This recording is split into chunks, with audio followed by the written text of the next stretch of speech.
Okay, so related rates part 2. Remember yesterday how we looked at related rate problems. Oh, I pulled up the wrong one. So we're dealing with related rates.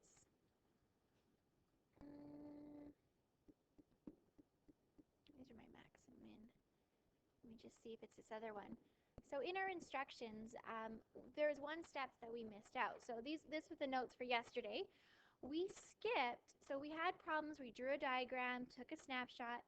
We listed all the given rates of change. We found the equation. We didn't have step 4 in yesterday's problems. If there is a variable that is not in the list, you need to remove it. So everything else is going to stay the same as yesterday, except for we're dealing with this scenario here, which we didn't approach it or have problems with that yesterday. Okay, so in your notes, we're on question 5.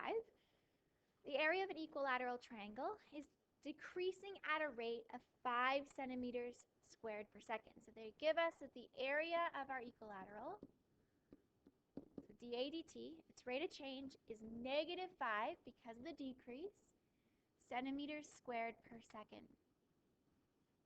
Find the rate of change. The side is changing when the area is 250 centimeters squared. So we're dealing with an equilateral triangle. An equilateral triangle, all the sides are the same, and we'll call that S. So it says find the rate at which the side is changing. So we're looking for ds dt when the area equals 250 centimeters squared. Okay, so we need an equation for area, and we have a triangle. But when we find for isosceles, equilateral, we don't have a specific formula for area. Our area is always, for a triangle, 1/2 base times height. So our base, in this case, my vertical line wasn't so pretty there. Look like this. This vertical line, let's delete it. I make it a little bit more vertical. Okay, so if we know our length of the base is S, because all the sides are the same, when we cut it, we get the vertical height. We'll call that H. That's the height of our triangle. And this would be half of S. Half of S. So the formula here that we have is for our area so far, we need to get it in terms of S. We don't want base, we don't want height. So our base here for our formula would be S times height. We don't want height, so we need to get rid of height somehow because they don't give us dH dt. And so we need to get rid of it. So that's where a snapshot is going to help us. We can use our snapshot to help us. Or we can find a way, how can we relate S and H? And so we can relate S and H through Pythagorean Theorem. We know H squared plus 1/2 S squared equals S squared. And we want to eliminate H. So we need to get, okay, H equals, so let's simplify this. So we have 1/4 S squared equals S squared. So we'll subtract the 1/4 over. We get H squared is equal to 3/4 S squared. We're subtracting a 1/4 from 1. And then square root both sides. And if I square root both sides, we get the square root of 3 over 2s. Square root of 4 is 2. And so we can replace that in our formula. We can replace our h now, so everything is in terms of s. So area equals 1/2 s, and our height is root 3 over 2s. So nicely our formula becomes root 3 over 4s squared. So we've replaced. We replaced because we didn't have dH dt, so we had to get rid of it. Okay, so let's differentiate, see if we need to figure out anything else. So derivative with respect to time, so dA dt is equal to, so 2 times root 3 over 4 is root 3 over 2s times ds dt. Okay.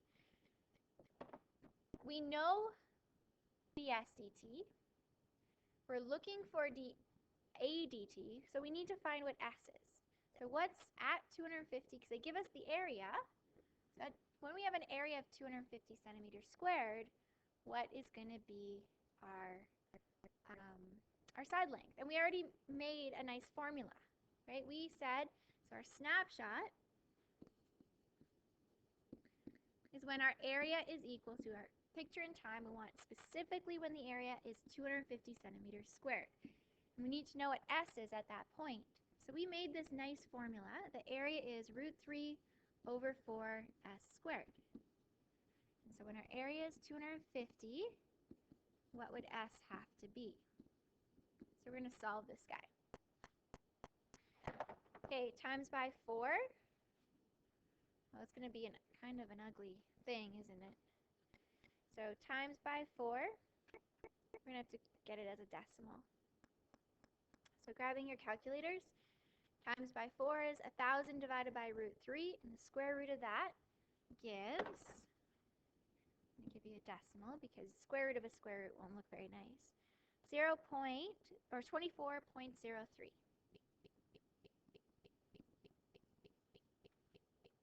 Okay, so now we can sub and go. A dt is equal to, get this out of the way.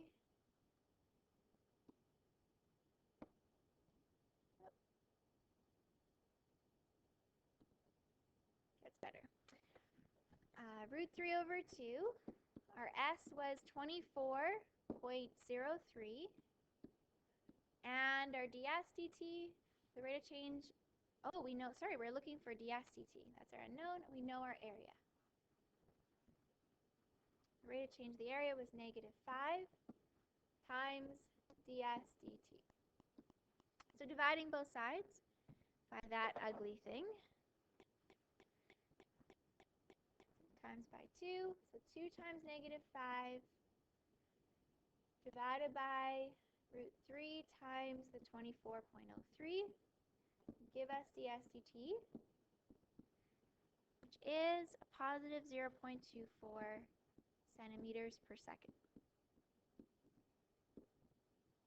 Okay, so we could say the sides are increasing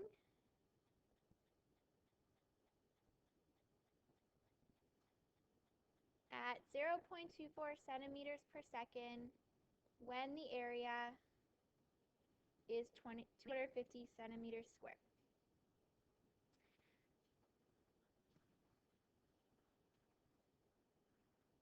Okay, let's try another one. So drawing a picture can be really helpful. Sand is poured by a conveyor belt at a rate of 2 meters cubed per minute, forming a pile in the shape of a right cone.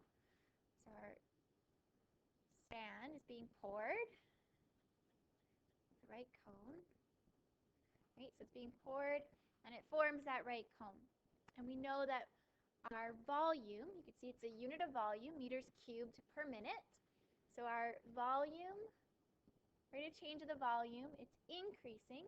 So positive 2 meters cubed per minute, forming a pile in the shape of a right cone, okay? Where the radius is always twice the height. That's probably going to be important. Radius is always twice the height. How fast is the height changing? So we want dH dt is our unknown when h is 4. Okay, so let's find, we need to look up the formula for a cone, a right cone. So the formula for a right cone is 1/3 pi r squared h. Now we know dV dt, and we know dH dt, but we don't know dr dt. And so we need to get rid of r. And they tell us that the radius is always twice the height. And so that's where we're going to go ahead and replace that. So the radius is always twice the height. And gives us, so 2 squared is 4. I'm going to bring that 4 out front. 4/3 pi h cubed. So that's our new formula. So we can go ahead and differentiate if you want. We can do our snapshot after. The nice thing about differentiating first is we can see if we actually need a snapshot. If we need to figure out something specific. So let's derive this. So dv dt. Now 4 pi are constants, right? So they're just like our coefficient. We don't need product law. We can just go 3 times 4/3 pi is 4 pi h squared times dh dt. And we're looking for dh dt. So our unknown is here. That's what we don't know. We do know our h, so when our height is 4 meters, and we know dv dt. So we can go straight to subbing. I don't technically need a snapshot, right? So we didn't need to know our radius, because our radius is gone, and we didn't need to know our volume at that particular point. So let's sub in what we know. We know that the rate of change of the volume is 2 equals 4 pi times our height is 4, that's at a specific moment, times dh dt. So 4 squared is 16 times 4 is 64. So we get 2 equals 64 pi times dh dt.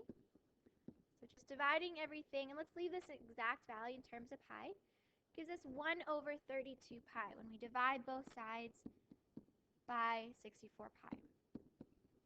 And that's a positive value. So we can say, therefore, the height is changing 1/32 pi, and the units here was, I think, per minute, centimeters or meters per minute, meters per minute, when they gave us the height was 4 meters.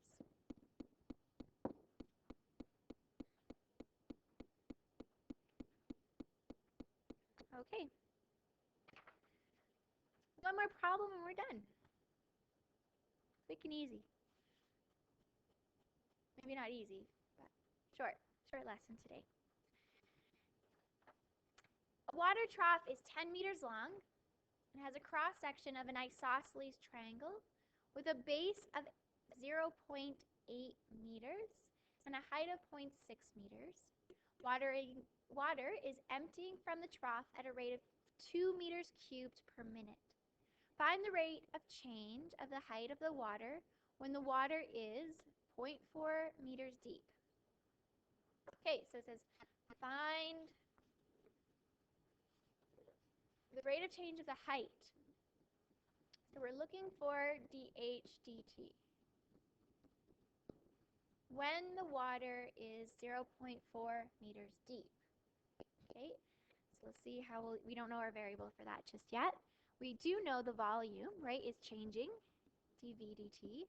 It's decreasing, it's emptying, so it's negative 2 meters cubed per minute. So we know that. Okay, so obviously we have V and H, so we need a formula for the volume of this shape, or of the water. And recall from, I don't know, a long time ago, that the volume of a prism, any prism, is equal to the area of the base times its height. So the base of this shape would be the isosceles triangle. So the isosceles triangle right here, okay, where your base would actually be your 0.8 meters there, and then this is our height of 0.65. And so if we wanted to make a formula for volume, we have base times, so this is its base of the triangle, And then the height, we'll call that maybe,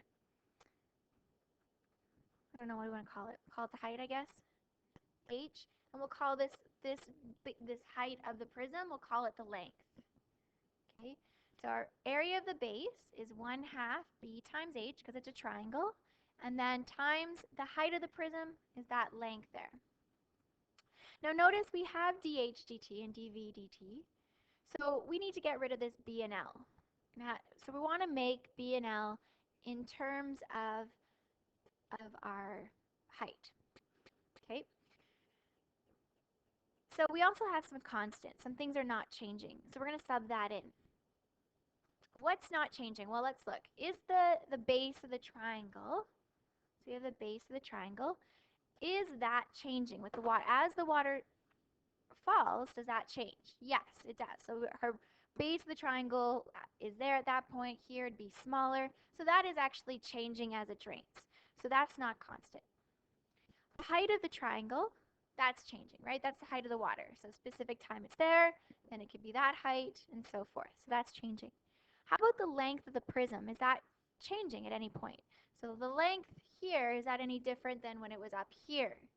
No, that's constant. So we can sub in our constants. So it's not changing, so we can sub in our length is 10. So we have 1/2 times base times height times 10, or 5 base times height. Now we're not done because we still have to get rid of that base. So we need to find a relationship here. Okay, so where do we go from there? Well, we're going to draw a diagram. So what we have right now is we know this of our trough.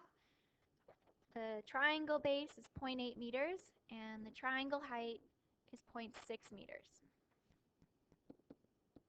And then we have our water, right, in here.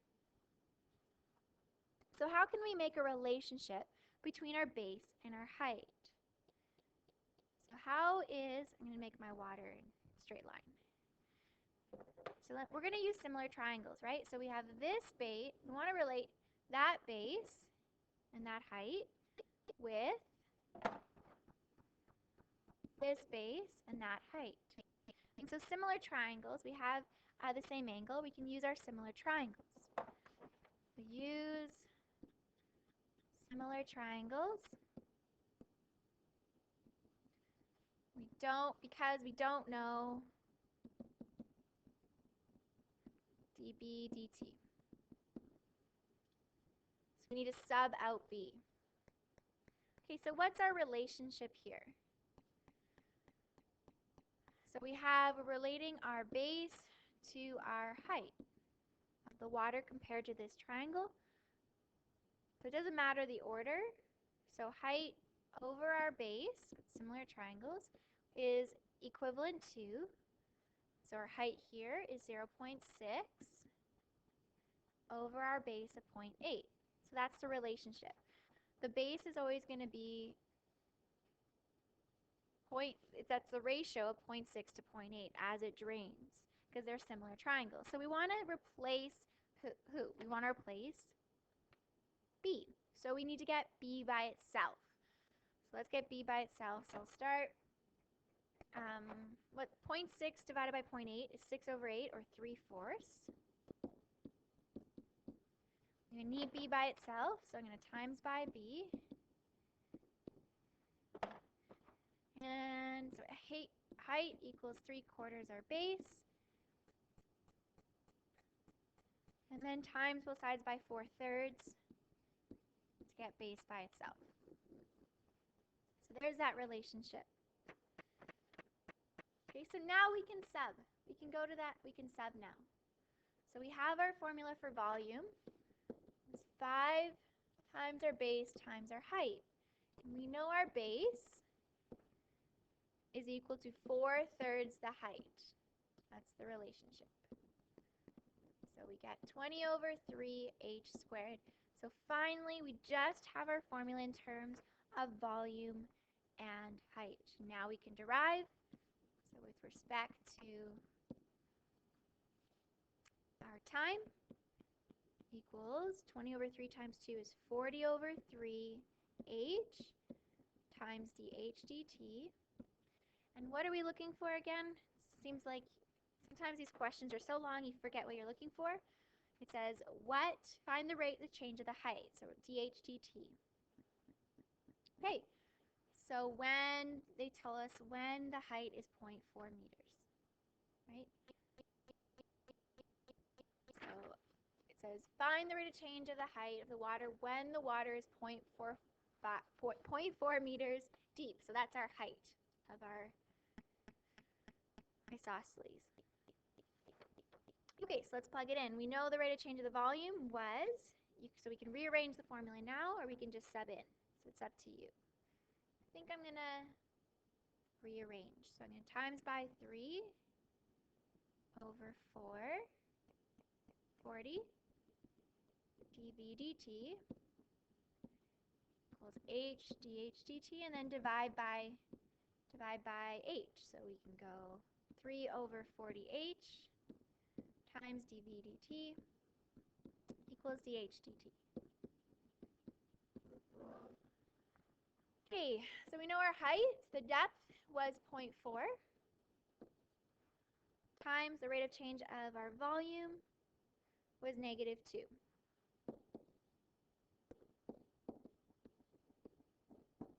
Subbing this all into your calculator, or we can actually figure it out. So 4.4 times 40, or 40 times 4 tenths. So this reduces to 4 times 4 is 16. So we get 3 times -2 is -6 over 16. Or we can reduce that to divide both by 2. -3 over 8 is our dH dt. And finally, we need a sentence, so the height is decreasing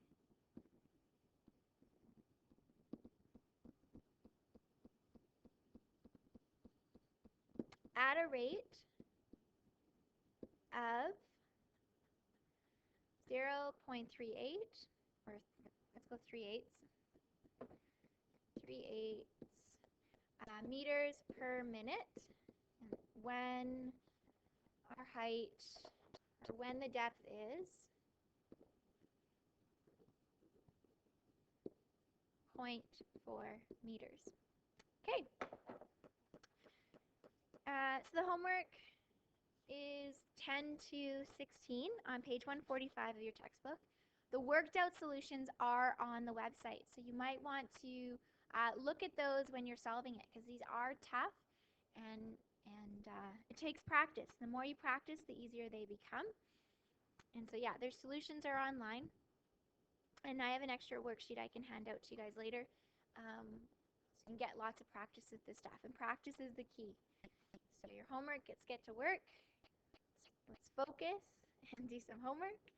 And that's it for this lesson, nice and short. You might need to watch it again because a lot happens. So if you have an iPod or iPad, iPhone, BlackBerry, I don't know, smartphone, you can pull it up right on the website and you can watch this again. So if that's what you need, then do that.